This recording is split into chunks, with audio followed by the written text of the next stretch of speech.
doctor Jesús Martínez Barneche. Es egresado de la Facultad de Medicina de la Universidad Nacional Autónoma de México, investigador visitante en la Universidad de Yale de 1996 a 1997. Es doctor en Ciencias Biomédicas de la UNAM. Desde 1998 pertenece al CISEI del INSP, investigando la respuesta inmune a nivel genómico, estructural y funcional en vertebrados y en insectos vectores. Su principal interés de la biología es en los linfocitos B.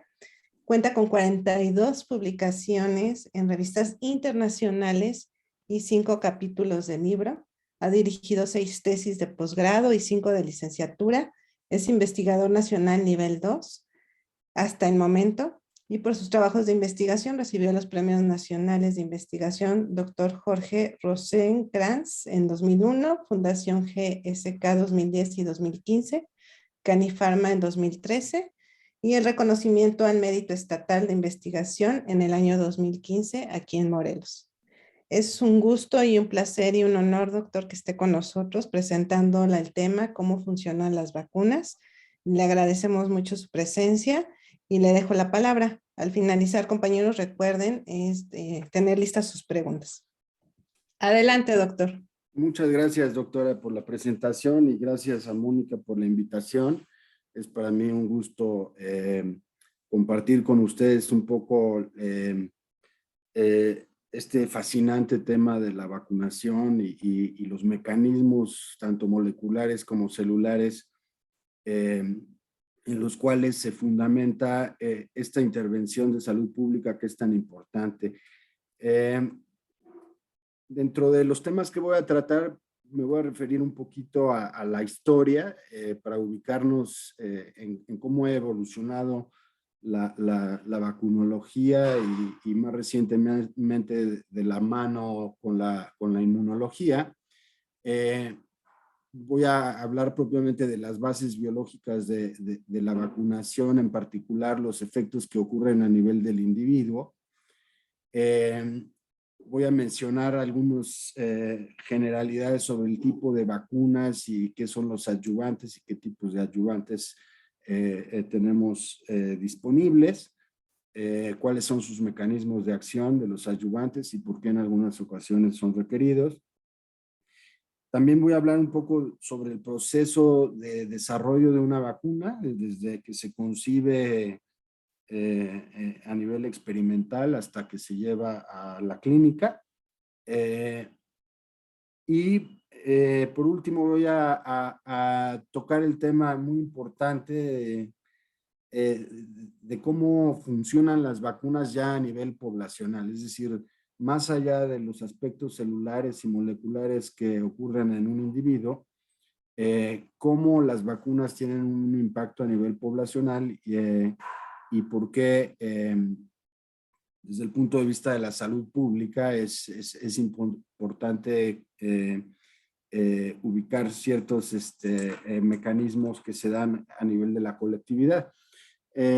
Y por último, pues, bueno, voy a tratar de redondear una serie de conclusiones para terminar. Yo no tengo ningún tipo de conflicto de interés, no trabajo en ninguna farmacéutica, mi trabajo básicamente es la generación de conocimiento a través de la investigación, entonces no hay ningún conflicto de interés al respecto.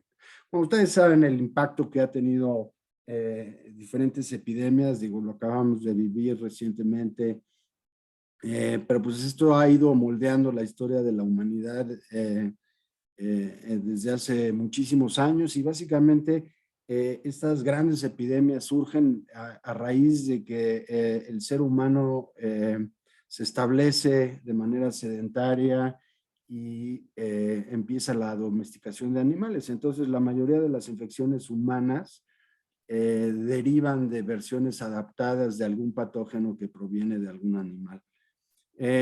Y esto es importante reconocerlo porque mientras nosotros coexistamos con animales y persistamos en un modo de vida como el que actualmente llevamos desde los últimos 5,000 años, pues el surgimiento de nuevas variantes o nuevos patógenos que que tienen la capacidad de adaptarse al ser humano y transmitirse de humano a humano, pues va a estar ocurriendo constantemente. Entonces, es por eso que también es importante que tengamos un adecuado conocimiento de las vacunas, cómo funcionan y cómo se generan. La vacunación, nada más como introducción, fíjense cómo esta es una escala logarítmica de número de casos de diferentes enfermedades infecciosas. Tenemos el sarampión, la tosferina y demás. Y fíjense cómo desde la introducción de las diferentes vacunas, la incidencia de estas infecciones se ha reducido dramáticamente. Digo, no se ve quizá la gráfica no nos permite ver con toda la claridad, pero si tomamos en cuenta que esta es una escala logarítmica, pues entonces vemos que la reducción ha sido muy dramática para la mayoría de las enfermedades infecciosas para las cuales contamos con vacunas. El clásico ejemplo, el más dramático, es la erradicación de la viruela, pero fíjense cómo si vemos difteria, meningococo, polio, sarampión y tosferina, pues se ha reducido dramáticamente. Desgraciadamente en los últimos años, pues el relajamiento de las campañas de vacunación, del énfasis que el médico hace sobre la importancia de la vacunación, pues ha llevado a reducción en la cobertura a nivel poblacional, y esto se está asociando al rebrote de infecciones que ya estaban a punto de ser erradicadas. Entonces es importante pues comprender que la vacunación es una de las intervenciones de salud pública más efectivas y más seguras, ¿no? Quizá con el saneamiento del agua y otras medidas, la vacunación es una gran e importante intervención en salud pública en el control de enfermedades infecciosas. Entonces, históricamente la vacunación tiene sus orígenes en la antigua China y en la antigua India, donde se practicaba, en el caso de la viruela, una práctica un poco radical que conocemos como la variolización, pero no era otra forma que una forma muy rudimentaria de vacunar. Era casi como una ruleta rusa, porque básicamente se basaba en que las pústulas de individuos convalecientes de viruela, es decir, que no habían muerto y que ya tenían una carga viral muy baja, esas costras se raspaban, se secaban, se molían y se inhalaban con estos artefactos, o a veces se inoculaban. Y si al individuo que practicaba esta variolización no le daba viruela, pues tenía altas posibilidades de quedar inmunizado. Y finalmente todo este tipo de prácticas derivó de la observación de que los individuos que sobrevivían a la viruela ya no se volvían a enfermar de viruelas, digo, quedaban con graves secuelas, pero no se volvían a enfermar. Entonces, esta práctica de variolización fue, digamos que, el primer ejemplo de una acción deliberada de inducir protección a través de una versión, digamos, ahorita sabemos que es atenuada, pero para entonces ni siquiera se concebía el concepto de virus, pero era una forma de introducir una variante atenuada del agente patógeno y que causaba una infección no limitada, pero inducía de manera concomitante una protección, ¿no? Una inmunidad. Y y eso, pues la gente era conocimiento de más o menos el dominio público.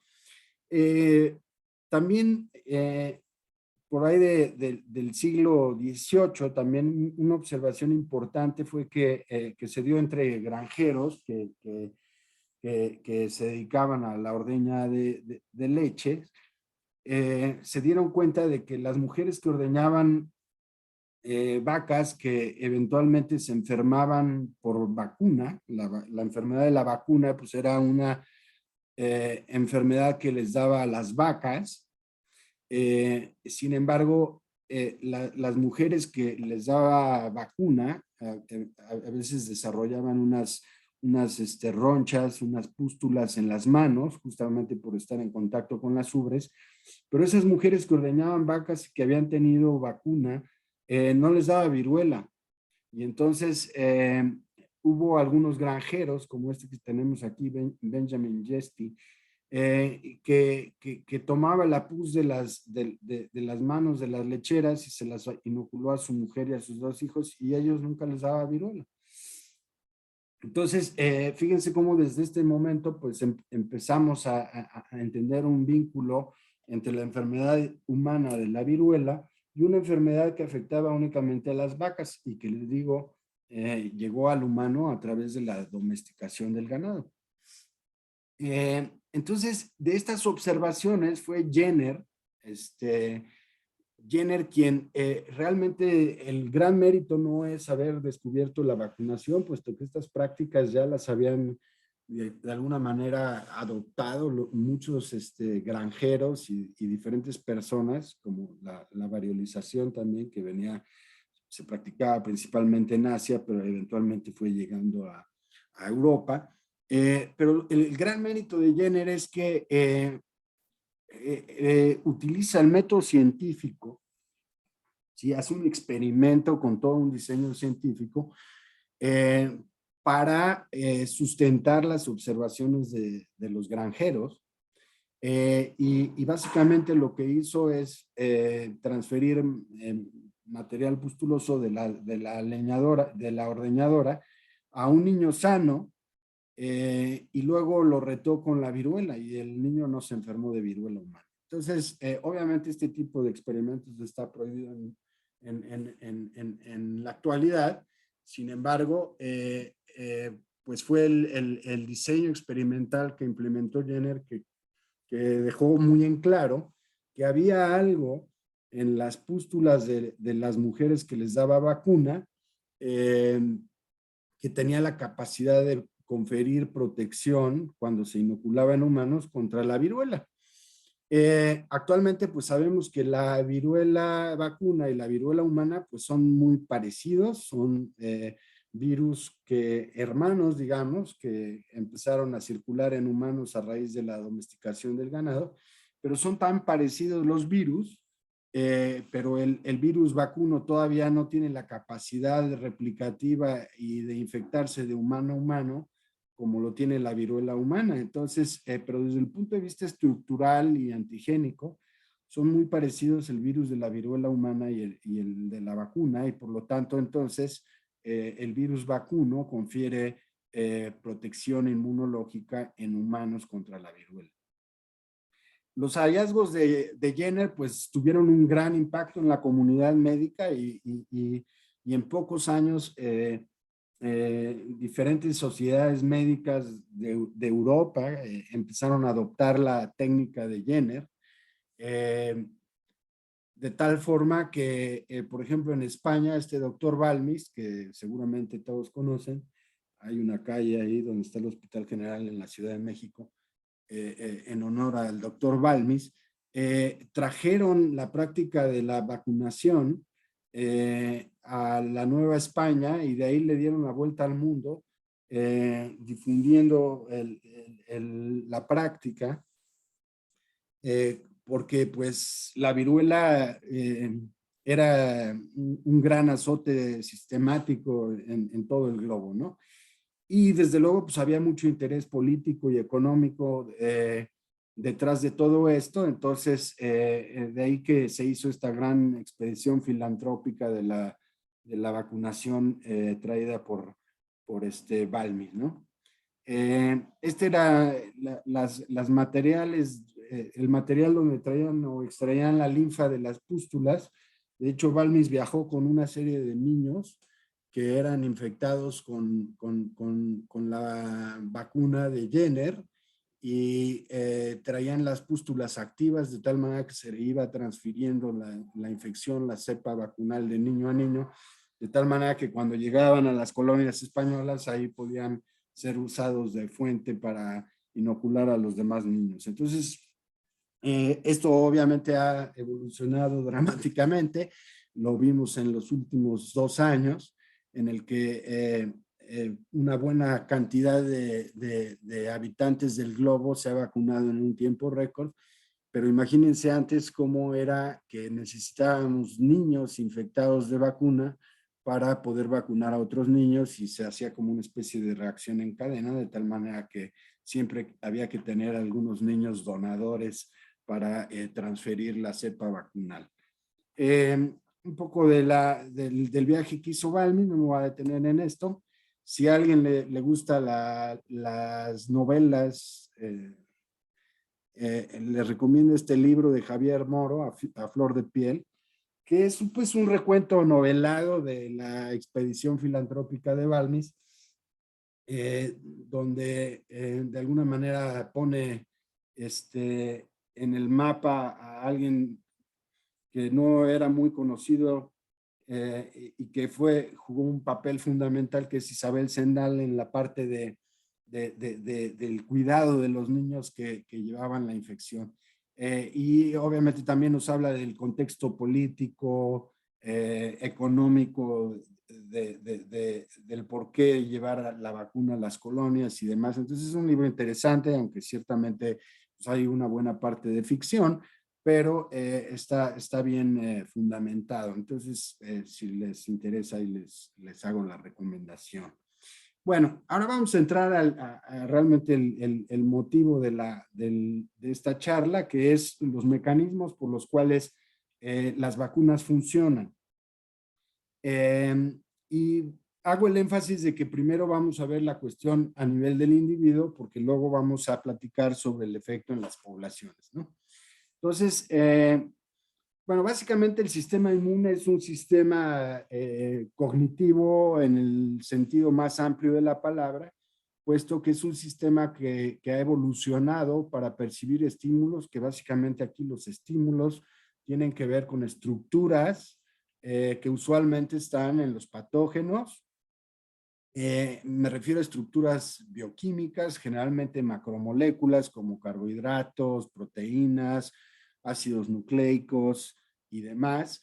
Y las células que participan en el sistema inmune, que en realidad son muchísimas, actúan como un sistema receptor porque tienen una serie de receptores celulares que pueden estar en la membrana de la célula o en el citosol o citoplasma, que tienen la capacidad de interactuar como cualquier par de ligando receptores.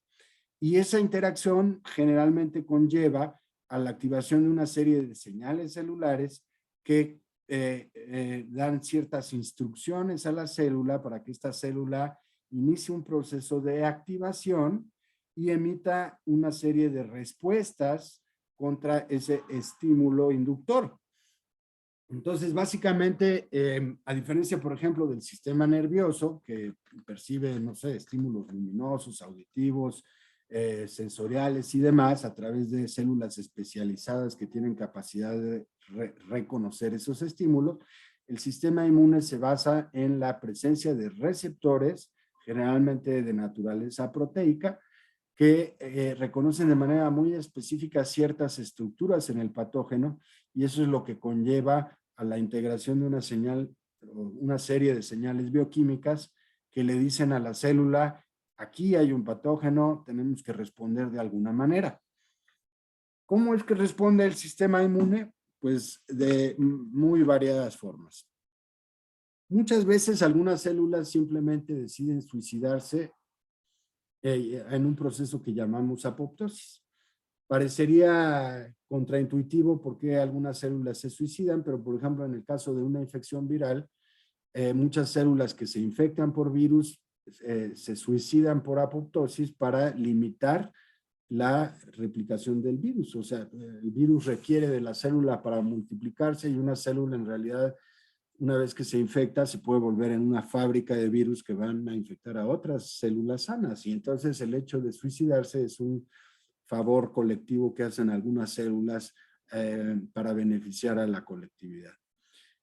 Otros fenómenos que ocurren es, por ejemplo, la producción de proteínas que tienen cierta selectividad para destruir a las bacterias, como los péptidos antimicrobianos.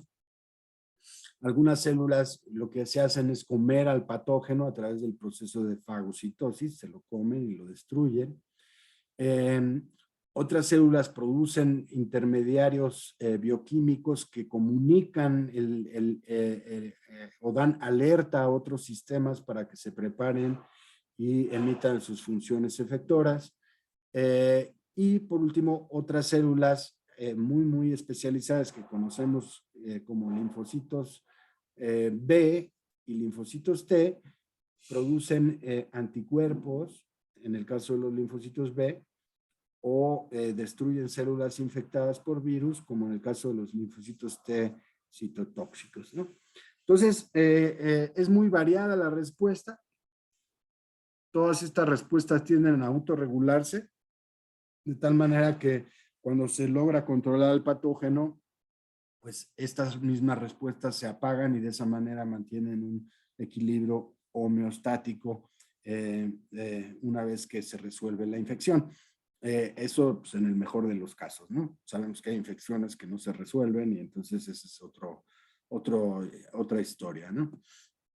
Ahora, la manera como reconocen y responde el sistema inmune, digamos que las hemos dividido en dos formas pues medio artificiales, un poco para favorecer la comprensión conceptual de esto, pero en realidad el sistema inmune es uno y está interactuando como un todo. Pero con fines didácticos entendemos que el sistema inmune se divide en un sistema inmune innato y en un sistema inmune adaptativo. El sistema inmune innato es un sistema que no requiere de aprender del patógeno y que siempre tiene la capacidad casi inmediata de reconocer patógenos y muy rápidamente emitir respuestas estereotipadas. Esto quiere decir que si un individuo se expone una y otra vez con un determinado patógeno, las respuestas van a ser esencialmente las mismas en cuanto a el tiempo que lleva en ejecutarse, en cuanto a la intensidad de la respuesta, etcétera, ¿no? Es decir, a eso me refiero con estereotipado. Y básicamente, el sistema inmune innato basa su funcionamiento en que se compone de una serie de receptores y células que tienen receptores, más o menos se habla de unos 100, 120 receptores diferentes que tienen capacidad de reconocimiento de patrones genéricos en los patógenos, que en inglés se llaman PAMPs o patrones moleculares asociados a patógenos. ¿Qué son los patrones moleculares asociados a patógenos? Pues son compuestos bioquímicos que generalmente son parte de los patógenos y que siempre van a estar hasta cierto punto inmutables y el patógeno de alguna manera no se puede deshacer de ellos porque son parte de su constitución básica, ¿no? Entonces, por ejemplo, las paredes de las bacterias gram negativas tienen grandes cantidades de lipopolisacárido. Ese es un PAMP por excelencia. El lipopolisacárido tiene la capacidad de ser reconocido por un receptor que llamamos TLR4. Y siempre que una célula reconoce al LPS que está en las paredes de las gram negativas, pues se va a activar, va a iniciar mecanismos fagocíticos y va a producir una serie de citocinas inflamatorias y va a poder fagocitar, ¿no? Las gram positivas, por ejemplo, tienen peptidoglicano y otros componentes que son parte esencial de su pared celular y la bacteria no se puede deshacer de ellos. Entonces, el sistema inmune ha evolucionado estos receptores que reconocen PAMPs a lo largo de millones de años y entonces tiene una capacidad de reconocimiento muy amplio de diferentes patógenos. Pero, por ejemplo, eh, eh, el LPS de Salmonella y el LPS de E. coli son muy parecidos y siempre van a ser reconocidos por TLR4 y al sistema inmune innato no le importa diferenciar si se trata de Salmonella o de Shigella, ¿no? Simplemente lo reconoce como un lipopolisacárido y emite sus respuestas efectores básicamente de la misma manera. Todas las bacterias que tienen flagelos, por ejemplo, el flagelo bacteriano se compone de una proteína que se llama flagelina y el TLR5 tiene esa capacidad de reconocimiento de la flagelina, independientemente de si viene de una especie de bacteria o de otras. También tenemos TLRs o receptores de PAMS que reconocen otros componentes, por ejemplo, ácidos nucleicos, el CpG hipometilado que está en las bacterias, o el RNA de doble cadena, que es reconocido por los TLRs 7 y 8. También pueden ser reconocidos de esa manera y en un momento dado alertar de la presencia de un virus. Sin embargo, muchas veces, pues, este tipo de respuesta tan genérica no nos permite la resolución estructural que permite el sistema inmune adaptativo, del cual voy a hablar en un momento, pero es muy efectivo en identificar que hay un proceso infeccioso de cierto tipo y emitir respuestas que muchas veces conllevan a la eliminación del patógeno, digamos, exclusivamente por el sistema inmune innato. Entonces, es un sistema fundamental en la respuesta inmune y es muy importante porque se generan una serie de señales que van a servir para activar a otro tipo de sistema, que es el sistema inmune adaptativo. El sistema inmune adaptativo, como su nombre lo dice, se adapta al historial de exposición del individuo. Esto quiere decir que si yo me infecto con un patógeno, vamos a suponer, me da viruela, mi sistema inmune adaptativo va a tener la capacidad de recordar esa primera infección de viruela y va a emitir una serie de respuestas y va a estar preparado de una manera diferente de como estaba originalmente, de tal manera que si me vuelve a dar viruela,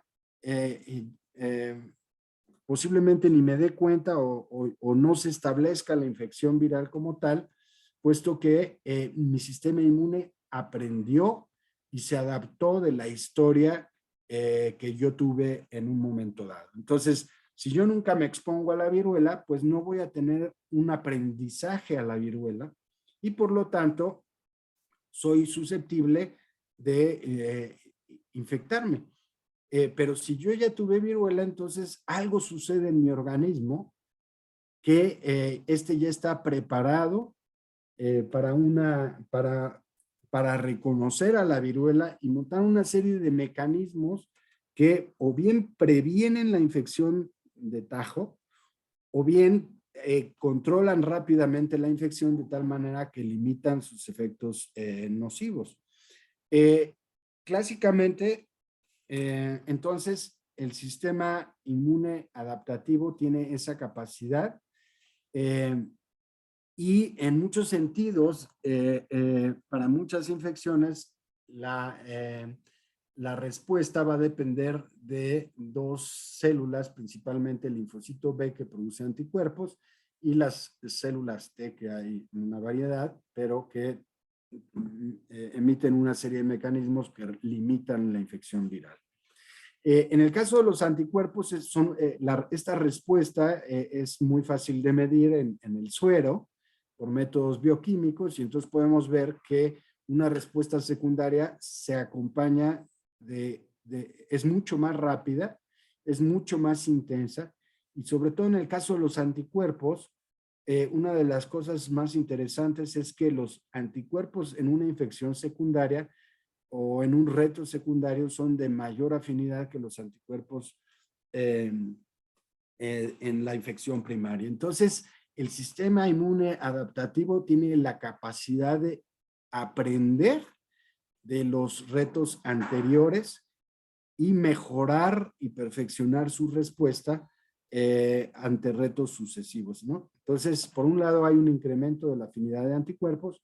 Por otro lado, ustedes saben que generalmente los anticuerpos que se producen en un reto primario son de clase IgM, pero ante el reto secundario, estos tienden a cambiar la región constante de los anticuerpos y a otras clases como IgG o IgA, y estos tienen diferentes funciones que usualmente se acompañan de una respuesta mucho más efectiva.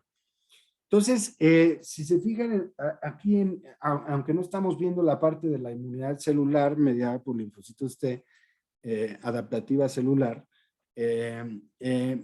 ocurre de manera similar, nada más que los linfocitos T no producen anticuerpos en suero y entonces son mucho más difíciles de medir en el laboratorio, pero más o menos los mismos principios se rigen tanto para la inmunidad de células B como las células T.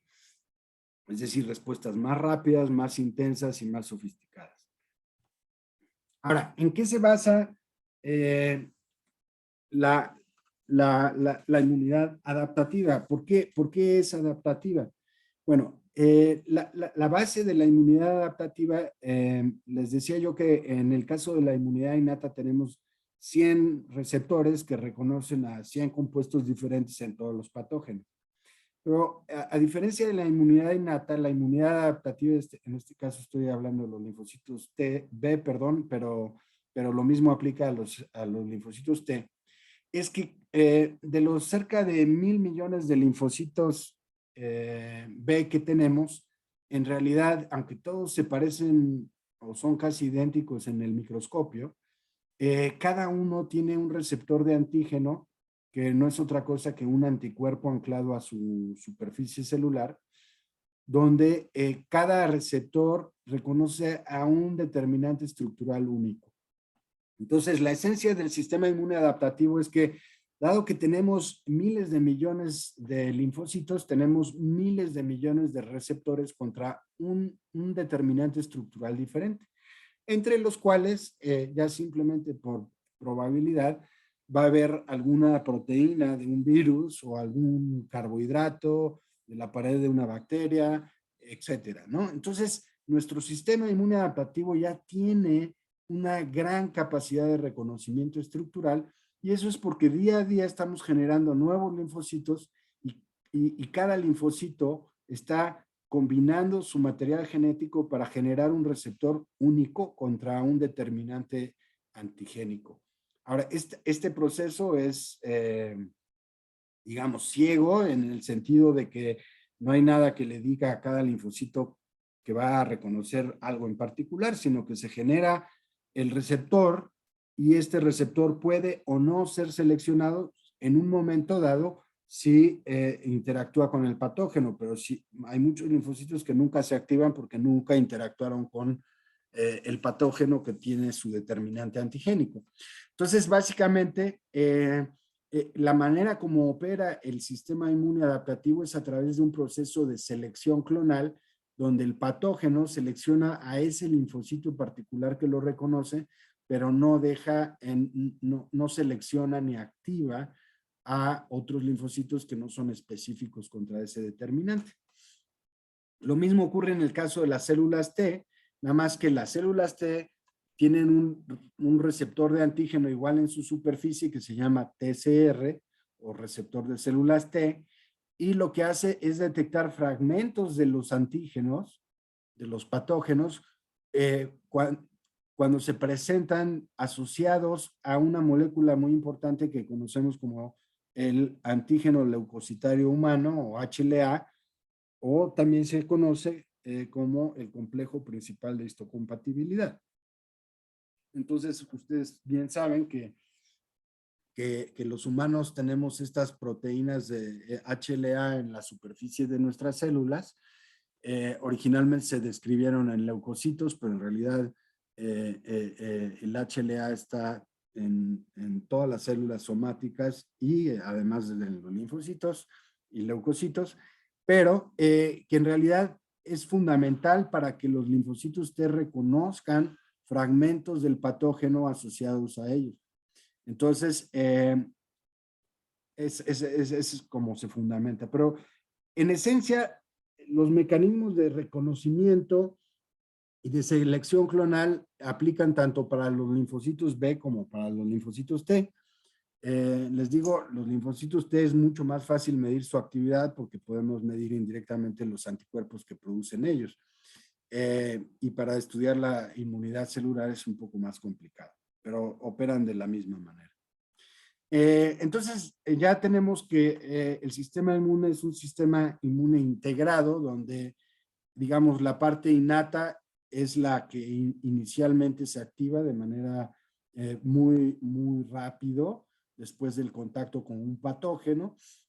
Está mediada por receptores que reconocen PAMPs, y estos receptores que reconocen PAMPs pues pueden ser solubles, como el caso del sistema del complemento, o pueden estar asociados a células como las células dendríticas, las células NK, los neutrófilos y los macrófagos, ¿no?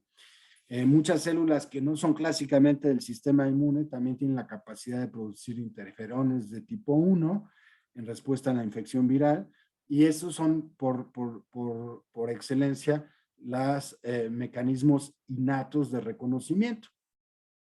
Entonces, fíjense cómo es fundamental comprender que es muy inmediato la actividad del sistema inmune innato, mientras que la actividad del sistema inmune adaptativo que está aquí es mucho más tardía.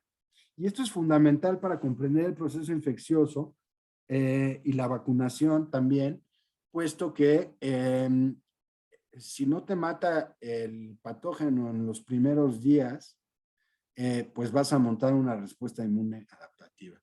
Sin embargo, si la infección es lo suficientemente letal tempranamente, pues este sistema ya ni siquiera entra en juego, ¿no? Entonces va a depender mucho de la cinética del proceso infeccioso, de qué actores van a participar en este proceso. En medio tenemos una serie de células, no me voy a detener mucho en esto, que tienen ciertas características de respuesta innata, pero también ciertas características de respuesta adaptativa, y que son como una especie de puente entre estas dos. Pero lo más importante también que quiero hacer énfasis es que generalmente para que se active, el sistema inmune adaptativo, y que es el que tiene la capacidad de aprendizaje de retos previos, es necesario que se active ¿sí? De alguna manera, la funcionalidad del sistema inmune adaptativo depende de una serie de señales que provienen del sistema inmune innato, ¿sí? Entonces, todo esto ahorita les puede parecer un poco abstracto, pero van a ver que es súper importante para entender en realidad cómo funcionan las vacunas. Entonces, si no hay activación del sistema inmune innato, no se puede activar correctamente y entonces no hay un aprendizaje inmunológico que ya podrán ustedes ir adelantando, que ese aprendizaje inmunológico justamente es en el que se basa la eficacia de las vacunas. Es decir, la vacunación finalmente es una forma de infección primaria o un reto primario, de tal manera que el organismo está mejor preparado que antes para cuando se enfrenta con el verdadero patógeno, ¿no? Ese es el fundamento de la vacunación. Depende de este sistema inmune adaptativo. Sin embargo, este sistema inmune adaptativo no puede funcionar adecuadamente si no tiene las señales adecuadas de un sistema inmune innato. Entonces, en realidad, ambos son muy importantes para la vacunación, y por eso es importante entender qué es lo que hace cada uno. Entonces, ya nada más para resumir, o sea, tanto el sistema inmune innato como el adaptativo, ambos tienen la capacidad de reconocer ciertas partes estructurales del patógeno. El modo de reconocimiento del sistema inmune innato es mucho más genérico a través de un número limitado de receptores, más o menos unos 100 receptores, que han ido evolucionando a lo largo de millones de años, pero que conlleva a el reconocimiento de un determinado patógeno y a la emisión de una respuesta estereotipada. Mientras que los linfocitos, los receptores de antígeno, que en el caso del linfocito B son anticuerpos, estos receptores se generan diariamente conforme madura cada linfocito. Y cada linfocito, más o menos cada día generamos cerca de 30 millones de linfocitos nuevos. Entonces, cada uno está generando su propio receptor día con día.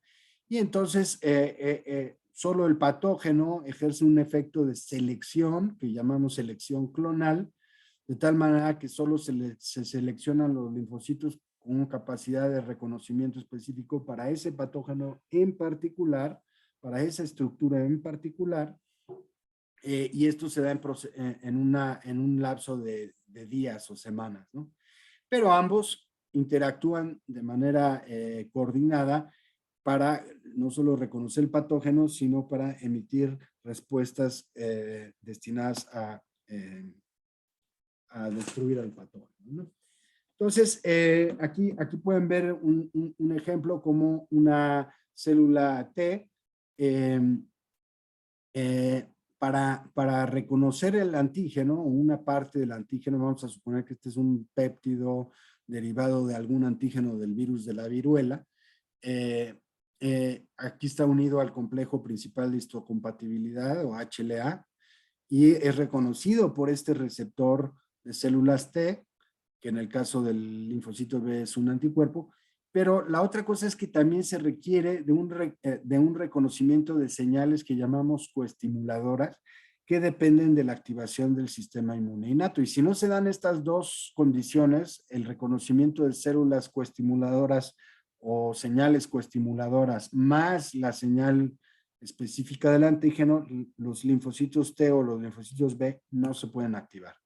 Entonces, en términos generales, cuando nosotros nos vacunamos o nos infectamos, hay estructuras del patógeno de interés que van a ser tomadas por el sistema inmune innato, reconocidas a través de receptores que reconocen patrones moleculares asociados al patógeno, y esos fragmentos del virus o de la bacteria van a ser llevados a través de los órganos linfoides, principalmente en el caso de las vacunas que se aplican, por ejemplo, a nivel intramuscular o a través del sistema linfático a los ganglios que drenan esa área, y eventualmente estos fragmentos del patógeno van a ser presentados a las células T y a las células B, ¿sí?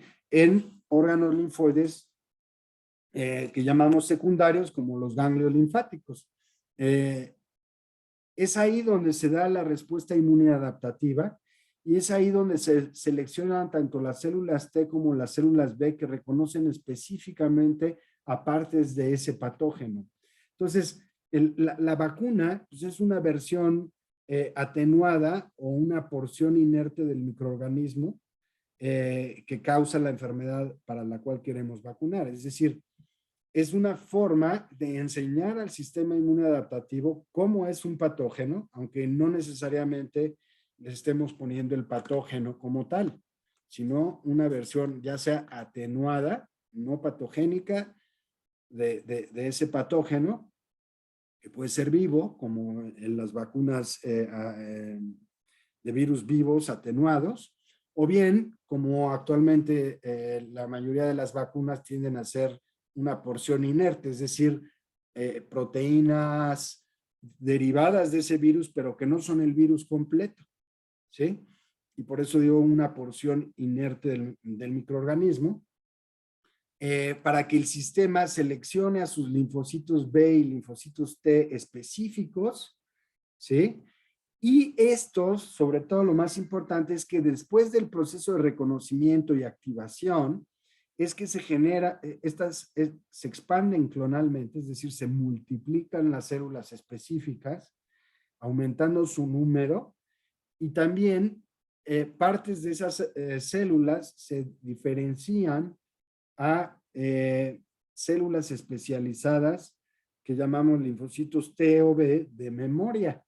Entonces, tanto las células B como las T generan células de memoria que van a persistir por muchos años en el individuo y que son las responsables de recordar que ya se vio a ese patógeno y emitir una serie de respuestas de alta calidad para limitar su replicación o sus efectos patogénicos. Entonces, el sistema inmune reconoce a la vacuna como reconocería al microorganismo, estimulando a los linfocitos T y B para el desarrollo de la memoria inmunológica. Entonces, al ser atenuada, la vacuna no va a producir la enfermedad infecciosa, ¿sí? Aunque desde luego, todo este proceso implica la activación del sistema inmune innato y adaptativo, y eso produce sintomatología que puede ser percibida como un efecto colateral de las vacunas, pero usualmente es un efecto colateral transitorio suele ser, digamos que,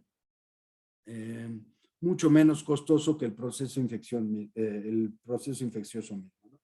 Entonces, algo que es bien importante es que desde el punto de vista molecular, las vacunas no van a modificar el ADN de la persona y no tienen ningún microchip ni nada para controlar a las personas, ¿no? Esto nos parece obvio a nosotros, pero muy probablemente, lo vivimos en los últimos años, de que es increíble la fantasía colectiva que puede, que genera toda una serie de historias alrededor de lo que es una vacuna realmente que no tiene ningún fundamento, ¿no? Entonces, básicamente el componente esencial de la vacuna, por un lado, es algo que sea una porción, por lo menos, del microorganismo, y por otro lado, una constitución de esas porciones del microorganismo que tenga la capacidad de activar al sistema inmune innato, tal como lo haría el patógeno vivo. Esas dos componentes son fundamentales. Entonces, como les decía, al ser aplicados, se distribuyen a través de la red linfática y tienden a ser colectados en los órganos linfoides secundarios, como los ganglios, de tal manera que ahí se da la expansión clonal en estas estructuras que llamamos centros germinales, donde en realidad las células específicas para la vacuna o para el patógeno se están multiplicando por mitosis y están generando más copias de sí misma y están generando nuevas células de memoria que tienen la especificidad de la vacuna. De tal manera que los ganglios pueden crecer cuando nos vacunamos o cuando nos infectamos, ustedes lo saben bien. Incluso, por ejemplo, ahora con las vacunas de COVID, era tal el crecimiento de los ganglios a nivel axilar que hasta eran, hasta estorbaban en las mastografías, y a veces eran confundidos con tumores cuando en realidad era un crecimiento del ganglio inducido por la vacuna, puesto que las células se están activando y están respondiendo contra la proteína de la espiga del coronavirus. Entonces, es por eso que ocurren estas cosas, pero no es otra cosa que lo que se está esperando de una vacuna, que se haya una estimulación y selección antígeno específica de los linfocitos B y T que reconocen a el coronavirus en este caso, ¿no? Entonces, es en estos centros germinales donde se da el proceso de expansión clonal, selección de anticuerpos con mayor afinidad y la generación de células de memoria. Y esas células de memoria van a persistir por muchos años produciendo anticuerpos o reactivándose ante un estímulo por el mismo patógeno. Y todo esto es un proceso adaptativo. Entonces, en términos generales, el desarrollo de memoria inmunológico es, en esencia, un proceso derivado de la inmunidad adaptativa. Pero si no hay células dendríticas que lleven el antígeno, este proceso no se puede dar, y entonces por eso es que la respuesta inmune adaptativa es críticamente dependiente del sistema inmune innato. Entonces, la mayoría de las vacunas basan su éxito en la producción de anticuerpos que neutralizan la infección, es decir, son vacunas protectoras porque al haber anticuerpos contra el patógeno, estos anticuerpos ya están ahí y previenen el proceso infeccioso. En ocasiones, no se previene el proceso infeccioso como tal, sino que se puede dar la infección y entonces las células T tienen la capacidad de limitar la replicación viral, pero ahí no se está evitando la infección. Acuérdense que las células T reconocen fragmentos del virus presentados por la célula infectada. Entonces, ya una vez que el virus entra a la célula, pues dependemos de las células T para eliminarlo. Entonces, muchas veces las vacunas pueden no necesariamente prevenir la infección gracias a los anticuerpos, pero las células T nos permiten limitar la replicación viral y eso usualmente implica limitar los efectos nocivos de la infección, ¿no? Como la mortalidad, la hospitalización, etcétera, ¿no? Entonces, siempre hay que tener muy claro que las vacunas pueden no necesariamente prevenir la infección, pero eso no limita o no reduce su utilidad, puesto que en la mayoría de los casos limitan la gravedad de la infección. Y eso de por sí es muy importante a nivel profiláctico. Bueno, ya saben, lo han de haber visto con la doctora Wong hace un rato, de la gran variedad de vacunas que hay, pero fíjense cómo todas cumplen con esa característica. Un virus vivo atenuado, que eran básicamente las vacunas que por mucho tiempo se utilizaban, porque la tecnología era lo único que permitía, formas inactivas de toxinas como los toxoides, subunidades proteicas, como el caso de las vacunas de influenza, ya plataformas más sofisticadas como las partículas tipo virales, como la vacuna de VPH, los conjugados polisacárido proteína. Ya a partir de aquí todo básicamente implica el uso de biotecnología de ADN recombinante. Las vacunas virales, pues las estamos viviendo todos los días. Por ejemplo, AstraZeneca, Sputnik, CanSino, que son vacunas derivadas de adenovirus que tienen incapacidad de replicarse, pero que conllevan el gen que codifica para la proteína de la espiga del adenovirus, pero bueno, finalmente podría ser cualquier proteína que sea importante para establecer el ciclo de infección del virus. Y pues las más recientes, las más modernas, las de RNA modificado, que van encapsuladas en vesículas de lípidos, como las mismas células, y que llevan codificado el gen de la proteína que tiene que ser, digamos que es neutralizable para el proceso infeccioso. Entonces, como pueden ver, en realidad las vacunas no se inventan de un día para otro. Llevamos cerca de 200 años probando y mejorando las plataformas y cada vez se van haciendo más seguras las vacunas, puesto que ya en muchos, bueno, ya prácticamente ya muy pocas dependen de usar los virus vivos.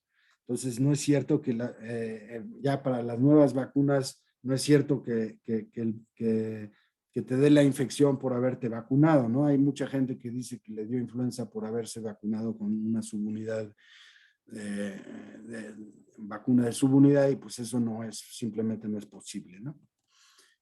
Ahora, algunos puntos muy importantes que tienen que ver con la efectividad de las vacunas, tienen que ver con cómo se presenta el antígeno al sistema inmune, porque como les decía, el sistema inmune innato es necesario que se active para que se pueda activar el sistema inmune adaptativo, que es el que genera memoria. Entonces, para eso hay arreglos en los que en los que está la vacuna de manera tridimensional que tienden a activar el sistema inmune innato y hay otros que son pobremente activadores del sistema inmune innato. Entonces, hay ciertas vías de administración y ciertas formas de administrar la vacuna que pueden ser más o menos inmunogénicas y eso básicamente tiene que ver con la capacidad de activar el sistema inmune innato. Por eso, en algunas ocasiones, algunas vacunas requieren de adyuvantes para poder activar al sistema inmune innato para que a su vez active el sistema inmune adaptativo. Y entonces el uso de adyuvantes es algo que está en continua investigación, de tal manera que la idea del adyuvante es potenciar la respuesta inmune adaptativa a través de activar al sistema inmune innato. No me voy a detener aquí. Hay muchos adyuvantes obviamente que no están licenciados para uso en humanos, pero en términos generales los adyuvantes van a servir para potenciar la respuesta. Ahora, el punto importante aquí de los adyuvantes es que en términos generales, nosotros lo que queremos con una vacuna es que sea inmunogénica contra componentes clave del patógeno que puedan ser neutralizables y que bloqueen la infección. Inmunogenicidad no es equivalente de eficacia. Sin embargo, sí es importante que haya una inmunogenicidad. Lo más importante es el componente del virus o el patógeno para el cual se va a desarrollar esa inmunogenicidad. Pero el problema es que la inmunogenicidad de alguna manera va de la mano con la reactogenicidad, es decir, la capacidad del componente de producir reacciones adversas. Entre más activo al sistema inmune innato, más riesgo tengo de desarrollar fiebre, malestar general, respuesta a interferones tipo 1, mialgias, artralgias y todos esos síntomas generales asociados a un proceso infeccioso que derivan de la activación del sistema inmune innato, pues también lo voy a tener con la vacuna. Es un costo que se tiene que pagar para que el sistema inmune adaptativo se active. Ahora, en términos generales, la vacuna ideal tendría que ser altamente inmunogénica, pero cero reactogénica. Sin embargo, eso no es posible. ¿Por qué? Porque para que algo sea inmunogénico, necesariamente tenemos que activar el sistema inmune innato. Y esa activación del sistema inmune innato conlleva cierto grado de reactogenicidad. Entonces, hay vacunas muy reactogénicas, pero muy inmunogénicas, como la vacuna celular de pertussis, que ya no se usa aquí en México, fue sustituida por la acelular. Sin embargo, la celular es menos reactogénica, pero también es menos inmunogénica, ¿no? La BCG, por ejemplo, es altamente reactogénica y no tan inmunogénica. Todo esto es una escala relativa. Es nada más para ejemplificar este punto donde es prácticamente imposible disociar la inmunogenicidad de la reactogenicidad, pero gracias a la investigación en adyuvantes ha sido posible lograr muy buenos niveles de inmunogenicidad con una reactogenicidad más limitada. Acuérdense que el sistema inmune innato tiende a tener una actividad rápida y generalmente sus efectos se abaten pronto, y es por eso que cuando nos vacunamos, en términos generales, los malestares que nos dan suelen empezar a las pocas horas de la aplicación de la vacuna, pero usualmente no suelen durar más de 1 o 2 días, y eso es porque ya se activó el sistema inmune innato, que es de activación muy, muy rápida, y le dejamos al sistema inmune adaptativo el resto de la respuesta, que es, por ejemplo, el crecimiento de los ganglios no va a ser de un día para otro, sino que tiende a pasar varios días después de la vacunación para que empecemos a identificar adenomegalias, y eso es porque el sistema inmune adaptativo tarda más tiempo, ¿no?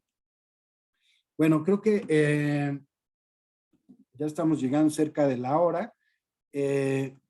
Ya nada más les quiero platicar que el efecto de las vacunas va más allá del individuo. Es decir, todo esto que les platiqué de la expansión clonal y el desarrollo de la memoria inmune adaptativa está ocurriendo a nivel del individuo, pero las vacunas también tienen un efecto a nivel poblacional. Y ustedes saben, y lo vivimos también con la pandemia de manera muy cercana, es que cuando una proporción de la población ya es inmune al patógeno, esa proporción de inmunes sirve de barrera protectora para los que no están inmunizados. ¿Quiénes son los que no están inmunizados? Bueno, pues poblaciones vulnerables, por ejemplo, como las personas de edad avanzada, que su sistema inmune ya no funciona muy bien, aunque estén vacunados, o los niños chiquitos que no han sido vacunados, o las poblaciones de personas con inmunodeficiencia, o los antivacunas.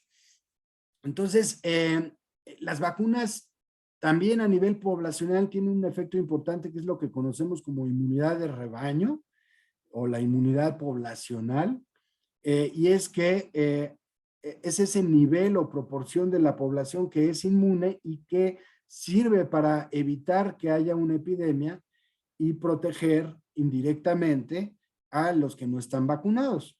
Entonces, no sé, Mónica, si tenemos tiempo, me gustaría mostrarles un videíto muy rápido, pero no sé cómo Este, andamos. ya estamos sobre el tiempo, doctor, pero si dice que tarda poquito, yo me imagino que lo podemos pasar y ya vamos a dejar las preguntas para enviárselas en otro momento y nos las pueda responder. Sí, digo, no. Sí, doctor, si puedo quiere pasar el video, adelante, ¿eh? Ok, a ver, lo voy a pasar.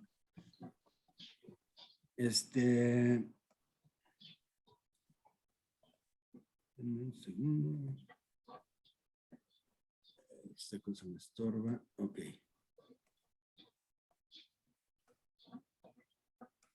¿Sí están viendo el video? Sí.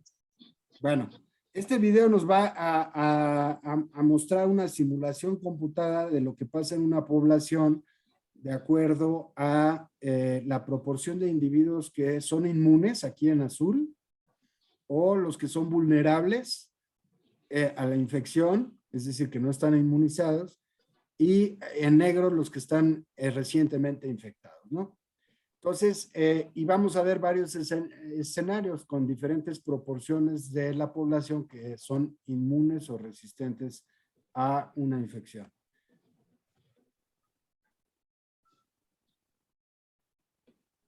Ahí empieza la infección.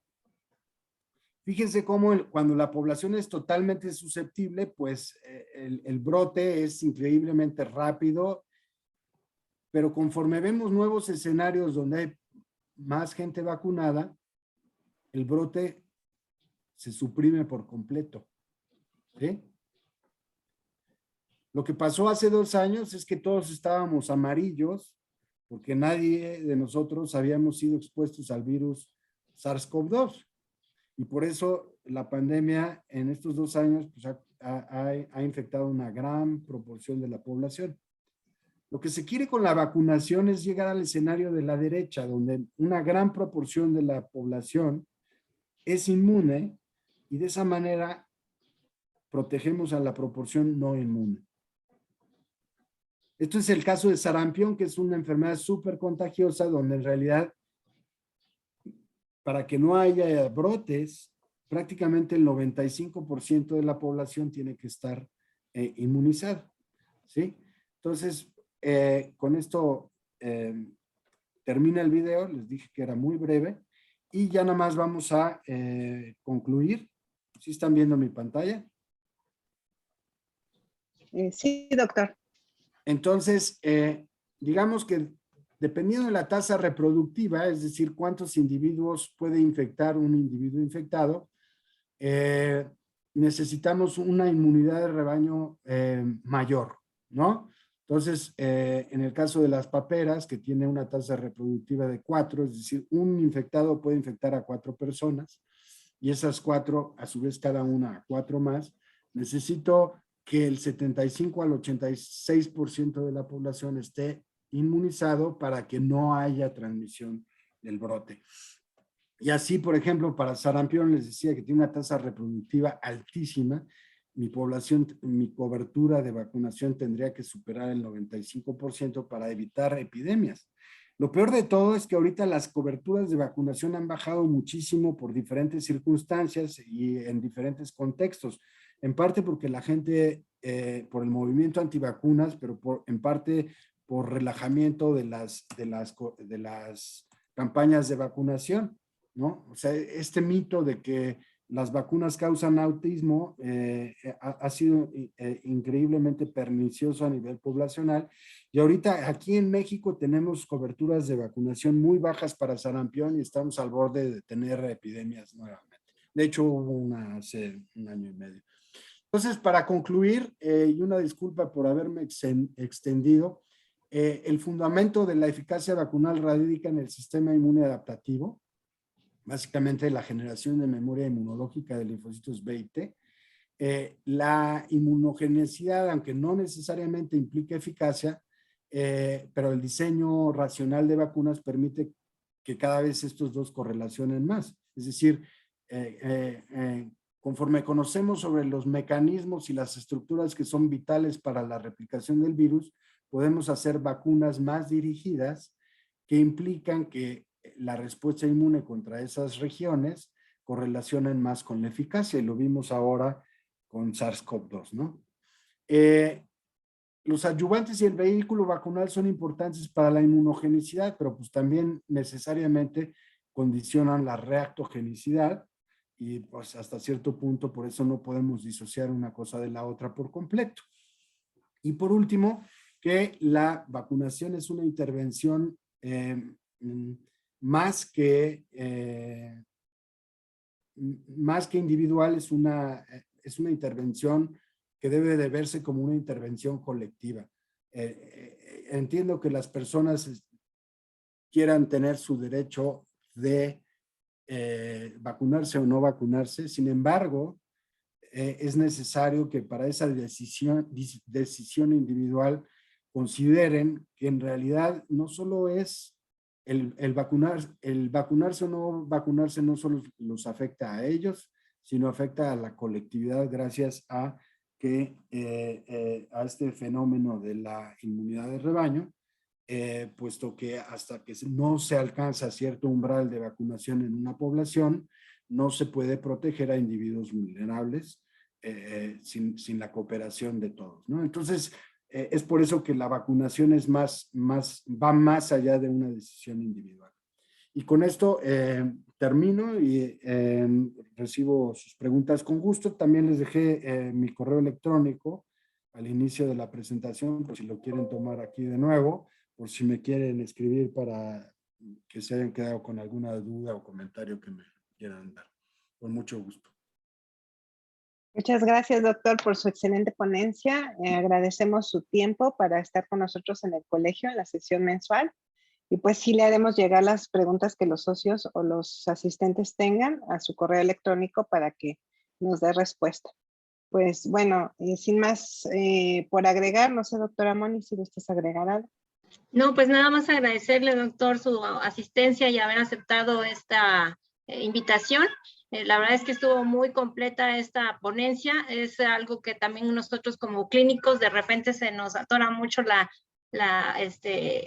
biología y toda esta parte bioquímica que abordó.